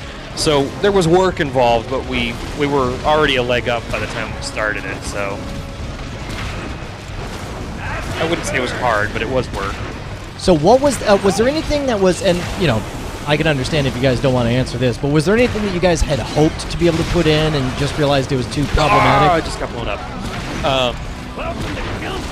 You know, we talked for a while about the idea of like boss fights, but it just wasn't something that ultimately made it in. We liked the idea, and who knows, it may show up in the future someday. We had more ideas for some environmental traps, and it always comes down to that, right? Like, you have more ideas than you can really do. Right. So it's you know, this was a great idea for a trap that we didn't get to this time. We'll try it next time. So I did notice that the 3D assets for the orcs themselves look a little bit retweaked artistically. Maybe I'm imagining it. No, they absolutely are. We had one type of orc in the first game. It was just orc. Yep. And it had different armor sets and stuff, but we've actually broken it up now into 3 different types of orcs. There's light, medium, and heavies. So they're very different. The lights have virtually no armor.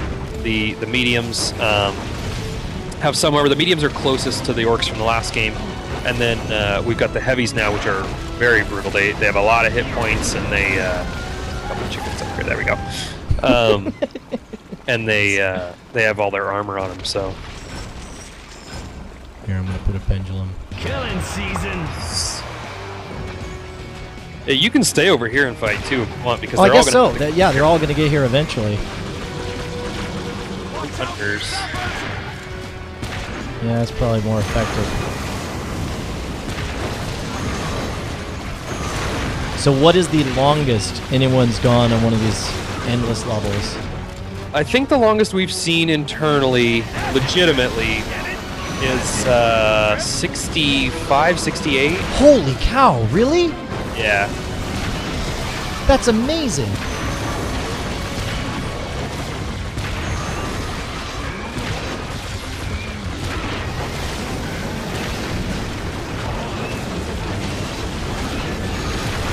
Oh my god, so much carnage. So satisfying. Oh, so that's interesting. If you charm an Earth Lord, once he dies Once and he becomes, breaks, he's uncharmed. Yep. Indeed. So in your publicity, I'm gonna get like this. This has nothing to do with the games, and much more with the bizarre, brutal grind of explaining the game to everyone that you have to go through. Do you ever have one of these kind of interactive sessions where it's clear that somebody's just not getting it, or it's like you're just like, ugh, this isn't. You're not the right demo. When we did the first game, that happened. This time around, it hasn't happened as much, and I don't know if it's just because people have played before and they know what they're doing, or. But yeah, it was the first time around with Orcs 1, we saw quite a bit of that, where we would really see the one that cracked me up. We'd go to trade shows and we'd see the shooter guys come in, and they'd get on the keyboard and mouse. And you say, okay, well, you know, here's your traps. You want to choose some stuff, and they're like, no, I'm good with the crossbow, and they just run into the crossbow, and they get absolutely murdered. And they're so like, I've got this, and you're like, no. Well, and I think this is not that. It's not a shooter. It's. I think that's part of the appeal is the bizarre juggling act, because it forces you to be kind of a statistician, a first-person, a Twitch gamer, and I don't know, like a building developer, all in the same.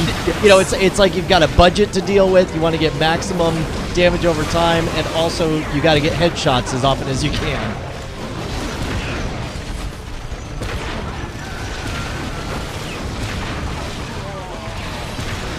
That's one of my favorite things, is when you're playing and like your partner turns an enemy into a chicken. Like you're fighting a big troll or something and he suddenly just turns into a chicken.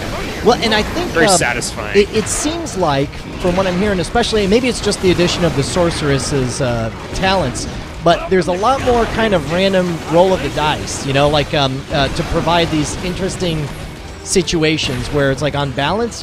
I guess there are more moments of this incredible serendipity where you sort of throw these Hail Marys and it just happens to work out for you. They're more fun that way. Oh my gosh, absolutely. It's exciting. Like, I mean, it really is. Like when you're in those moments where you're like, okay, it's an ogre, I'm gonna polymorph it and see what happens. Right. And then it turns into a mountain troll, and You're like, no! soil yourself and run away. Like, Well, or as you pointed out, then you're able to take it to your advantage by charming the mountain troll. yeah, that's exactly it. Like if you've got enough mana, you change them into something really dangerous and then charm them. Who's left? There's a guy running around upstairs. Let's see here. Hello, sir. Goodbye, sir. All right, so we're on a go break now. Got a little bit of cash. I'm gonna sell. I need to sell a little something. Are we about to start getting sappers? You know what? I don't know. Yeah, you know what? I'll start working on Yeah, I would that. put the barricades back there if you. I'll tell you what, I'll even sell this pendulum. It's probably Yeah, those driving you extra nuts that I keep using the wrong names for everything. Do you have the dwarves, by the way? Did you bring them? I do. Yeah, in a bit we can stack them back here by the one rift that everybody's coming back to. You Okay. can put a bunch of dwarves back here and like tar or ice. And those Yeah. dwarves just start unloading on guys that get past us. All right, well, I'll do that next one then. Ready when you are. So, as far as I remember in Orcs Must Die 1, there was a bit of a time factor with not only did you have to go undefeated or not let anyone through the rift, but you also couldn't take forever to set up your stuff. Is that Yeah. still the case in this one? In the campaign, yeah, we still do have the time limit, and you have to beat the par time for one of the 5 skulls you earn. But for in Endless, obviously, it's not a. and have you guys thought about publishing the part time, or because I know that was one thing when I was playing Actually, Orcs we have a Must Die 1. countdown now. You can turn it on, but right under the mini map in the upper right, if you're playing on a normal level, there will be a countdown that tells you how long I think you've been playing. and then it Mr. goes- Moneybags. All right. Which side is he on? Side. We got 2 frost ogres coming up. Let's see what I can turn a frost ogre into. There's Moneybags. I'm just gonna keep hammering Moneybags if you got the other stuff. Yeah, cool. I got the list. Oh, I am not having good luck with that. Oh no! What did he become? A mountain troll? I turned a regular ogre into an armored ogre.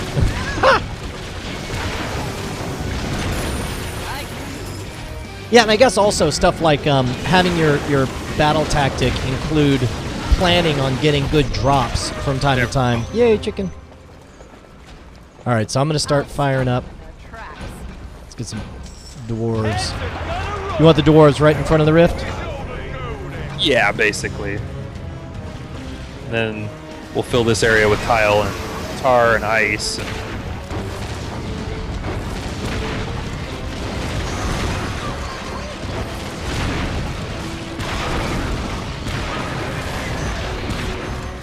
And man, That's an Earth Lord. that's an Earth Lord, yep. I love that sound. It's one Yeah, of my favorite it's audio great. cues to get you.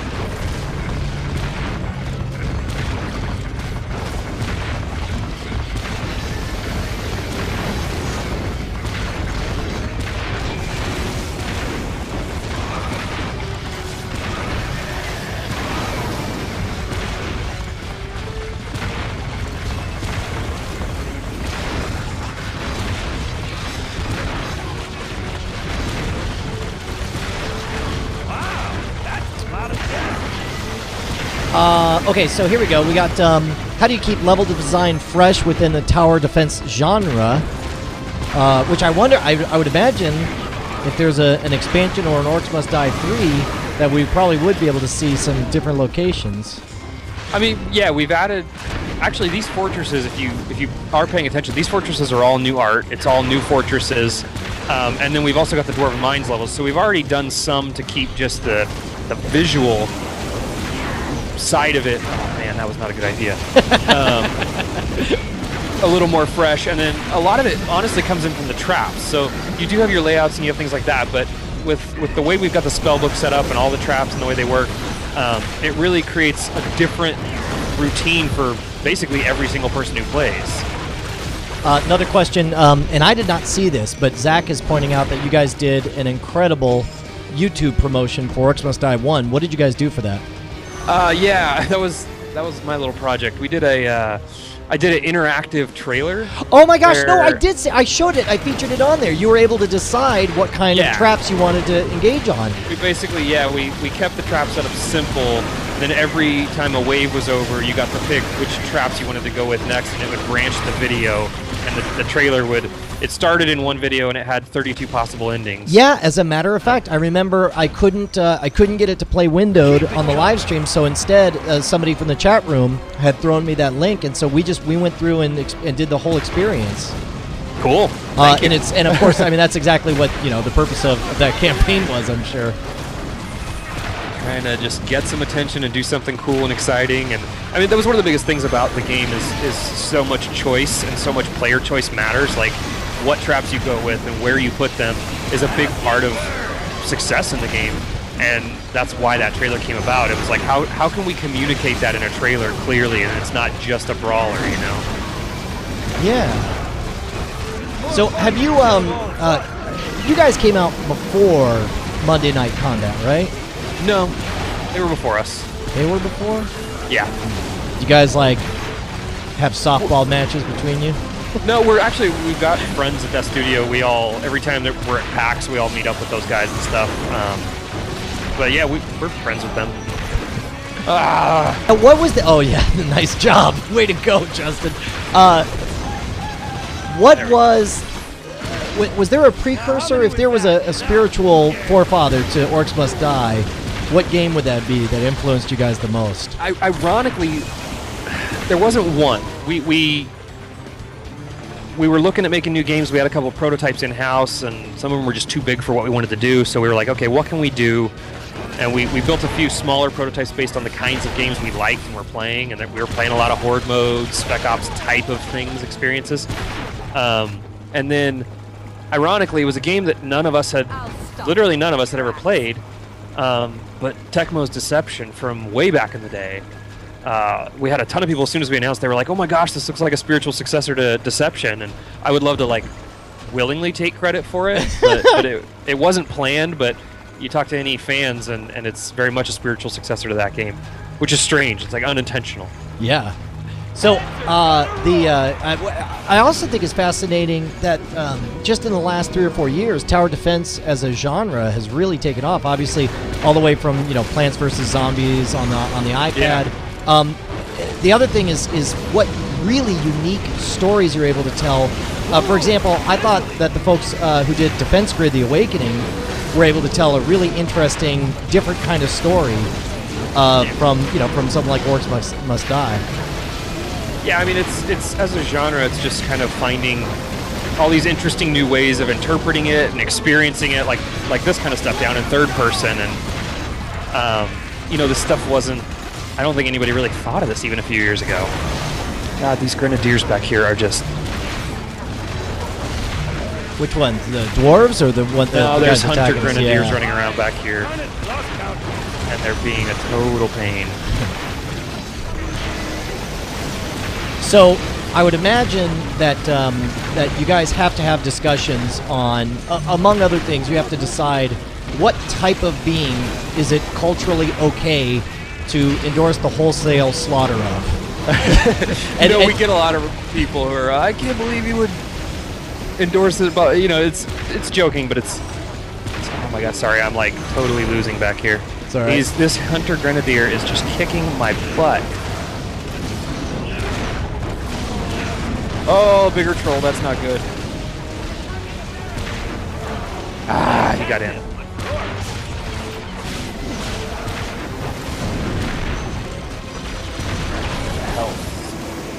Alright, I'm gonna heal up real quick. We got a bad yeah, guy. we have a lot of fun with it. We play into it as much as we can with the whole killing orcs thing. And There's a... oh, hey, dude. Turn into something, not that.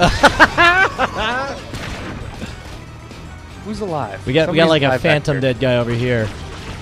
So it seems like those guys time out when you've got someone Yeah, who's sort they of will. If phantom you get dead. somebody stuck in a weird state where he's like out of playable space, then after a minute he times out. But I don't know where he is. He's alive. So, oh, wow, that's okay. That's good to report. There's a hunter in that wall. Oh, wow. Somebody squeezed through the wall there. All right. Well, and I think that's one of the neat things that you guys did. Like, you know, a lot of these games, you have artificial intelligence constraints, right? But by being orcs, it sort of forgives, like, well, of course they're dumb. They're going to walk stupidly because they're orcs.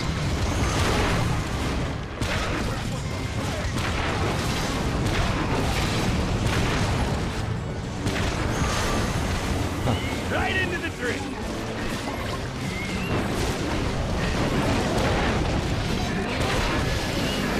Oh, so I also noticed that you guys, right from the get-go, had, and I don't know if this was the case in Orcs Must Die 1, but I noticed that when I set up everything in my office PC versus the studio PC, when I came upstairs, everything that I had unlocked and other ways I had spent my skulls, I didn't have to copy over any files or anything. It was all cloud-based. Was that how it was on the first one? Yeah, that was all just using Steam Cloud saves. So assuming that system's all working right, then when you were on your other PC, it saved to the Steam Cloud, and you just pulled it down.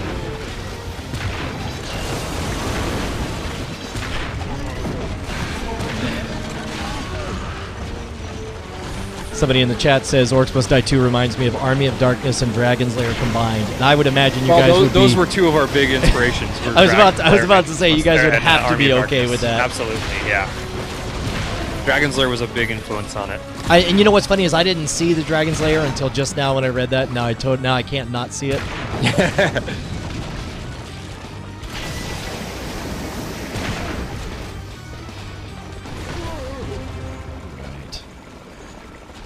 So let's go ahead and open it up. I know that we thank you for hanging around so long and Yeah, playing. no worries.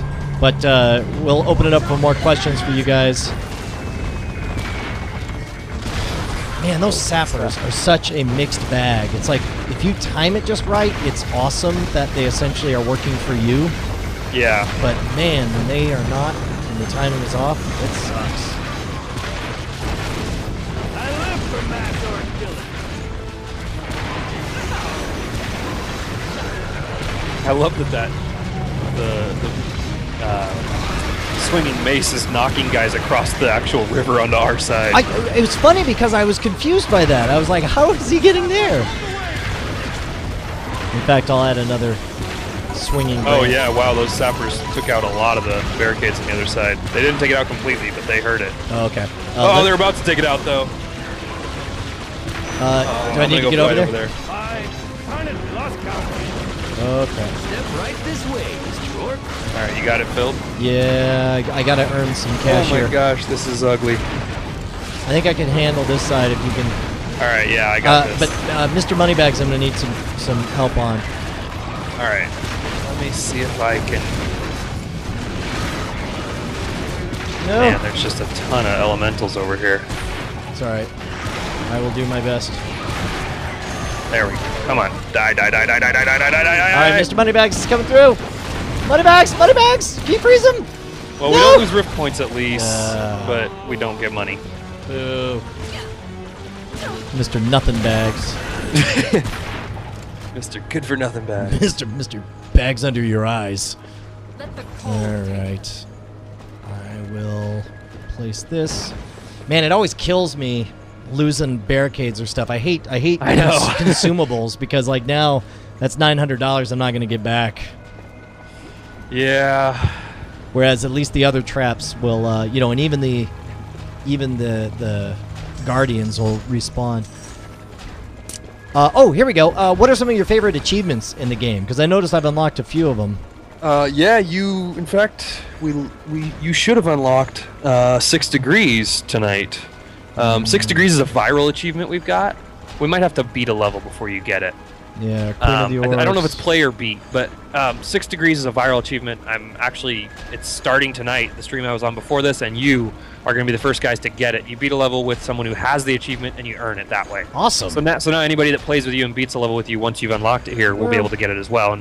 And so yeah, it actually kicks off tonight with you and the host of the previous one. So Yes. 2 people have it now. Wait, 3, counting me. Where do I find my achievements in Steam? It should be. You might have to go to the full Steam, like proper. It should just be under your games. Oh well, no worries. Yeah. But that's awesome. All right, I'm ready. Killing Yeah. season.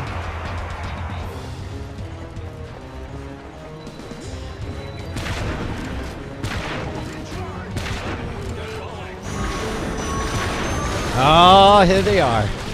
Yeah, the mages, the Cyclops mages. Is there any defense when they bust out that heat-seeking away. spell? If you can, it follows you. So if you can get like around a corner and get it to go into a wall, it won't hit you. But that's Okay. the only defense you have. So it will hit other items. Boy, look at that. They're Oh, just slaying me. I'm going to go back to the rift and heal up.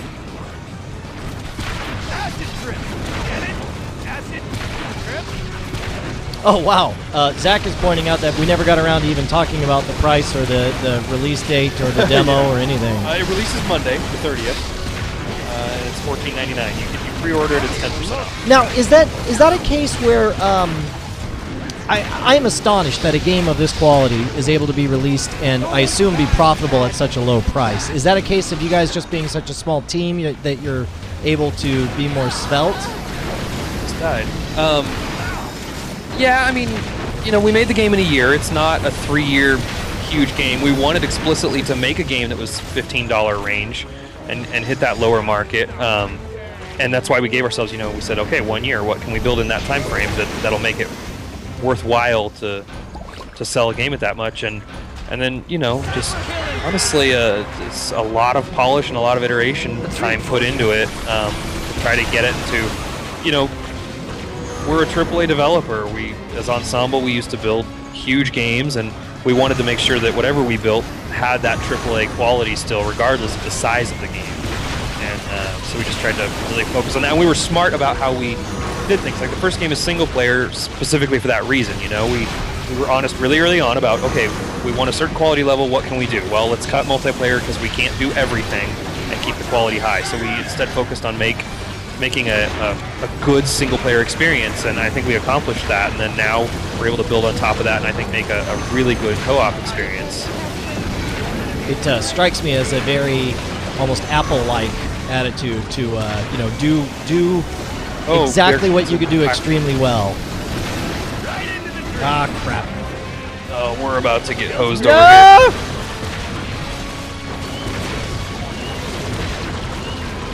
Okay, well that's good. You got crap. Too Well shabby. We're played. 17. I can't believe that was only 2 skulls. Well, we get the bonus ones. Yeah. You got a ton. I only got 5 bonus skulls. You got Now, 9. how do I get those when I got those bonus skulls? How do I get them? Go to your stats page and you'll see. If you scroll down, you'll see at the bottom there the skulls picked up. You picked up 2 in the level. Every 1,000 orcs in your career, you get another skull. So we've got it's like games like Jetpack Joyride and stuff where they award you for these little milestones, and we've got all kinds of those little things in here. Yeah. Well, and there's little things. I mean, it's immensely satisfying when you let's look at the leaderboards here, and of course, obviously, there's holy Yeah, in crap! fact, Somebody got 970,000. Those two are probably 2 of our top 5 players, Fried Egg and Nananea. They're Wave both 60. Yeah, they're both very good. The Benders are actually our testers. Wow. And right there at number 3, that's our Chasmation and Drucifer. That's one of our animators and one of our artists. It's the guy who did all the animation for the War Mage and Sorceress, and then the artist who did all of the Art and Hero Academy. Awesome. They're awesome. amazing players. Wow. Yeah. We got a few more questions. We'll go and ask this. Sure. The Harlequin SP says, are the mouse issues fixed? The first game seemed to have hypersensitivity on the mouse to some people. Is that something you'd heard of? You know what? Yeah, we got some reports of hypersensitivity, and we honestly never figured out what it was for those people. It wasn't most people. There was a small set of people that had this issue. We expanded the sensitivity on the slider in the options in one of the patches. It fixed it for some people. Some people still said it wasn't enough. But the biggest thing you can do in that case, if that is happening, is come to the forums and tell us, like, what kind of mouse are you using? What drivers do you have for it? Because the biggest thing that we can do there is if we can get in and reproduce that. Our biggest problem is we never reproduced it, right? Internally, we tried buying some gaming mice. We tried different things like that. And we never had problems with hypersensitive mouse internally. And until we can see it happening and get logs from it, there's not a lot we can really do except guess, Yeah. So if that problem does occur, which I'm hoping it shouldn't this time around, but if it does occur, then the best thing to do is just hit the forums, and we're really active. Myself, I'm very active in both the robot and the Steam forums, and the more info you give us, the higher likelihood that we can reproduce that issue.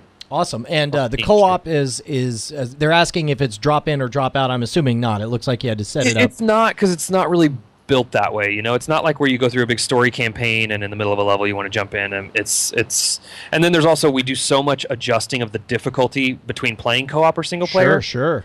We'd have to be dynamically constantly shifting back and forth. And also it seems like that's part of the appeal for it is that you sort of set up a battle strategy. It's not a case where you just randomly hop in and be like, well, you'll do. Let's sort of kill things together. It's like you want to have a whole team-based experience. Well, and it's not great if you spend an hour and a half on an endless level and then your buddy jumps in the last 5 minutes and he gets 40 skulls out of it. Yeah, that's a way good point. That's awesome. So, it's that kind of stuff. But we're really happy with what the setup is, and we'll see how people respond and make adjustments as needed if we think it's the right move. That is awesome. Well, look, I won't take any more of your time. I'm so thrilled, Justin, that you were able to spend some time and help me slaughter, even though I at least picked up some more skulls. Man, it is. We'll say challenging, but it is way harder, and I mean that in a good way. The thing I like about Orcs is, and obviously I'm biased, so take it for what you will, but I think I'm on here. But the thing that's great about Orcs Must Die is that if you fail on a level, you don't really feel like, oh, the game is a screw or it's cheating or anything like that. If you fail on a level, the first response is almost always, oh, I didn't have enough traps in this section, or it's almost immediately like, your failure leads to a new strategy every time. And it is like the moment you start a level, like there's no level. It's almost like you go in knowing you got to lose a few times to even get the lay of the land and to speak the language of the architecture for each of those. Yeah, man. Oh, dude, thank you so much, Justin. Really appreciate it. No, thanks for having me on. Cool, man. All right, well, I'm going to drop you off, and I will tell the fine folks at home that I'm going to put together a review for this. Zach is reminding me that I need to give in fact, actually, he's saying it right. Here, actually, I'm going to call Zach right now, and we'll ask what the battle plan is for this. Because this is all Zach's brainchild. Zach wrote me an email saying, hey, you want... Hey, what's going on, Zach? Actually, he's saying it right. Here, hey, man. I'm going to call Zach right now. Wait, you got to turn off the stream, Zach. So, hey, how do you want to do the review? You want me to record that and we'll package it up for an individual thing? Yeah, that sounds good. We can edit in some gameplay and make it look all slick and put it up on the channel. Dude, it's so good. It is so, so very good. Thank you. And to my surprise, everything worked with the live stream. I don't know if you know this, Justin. This is the first time we tried doing a live stream. Everything that we've done was all done just on my studio PC. We were live switching with VidBlaster, cutting to comments from YouTube, playing the game windowed and screen capping it, and on 2 Skype calls with Zach and with you at the same time. You're a pro, Brian. I wouldn't have guessed it was your first time. This was a great setup. Yeah, right on. Well, I'll tell you what. I guess we'll go ahead and shut down the live stream now. I'll put together that review, and we'll hopefully have it up.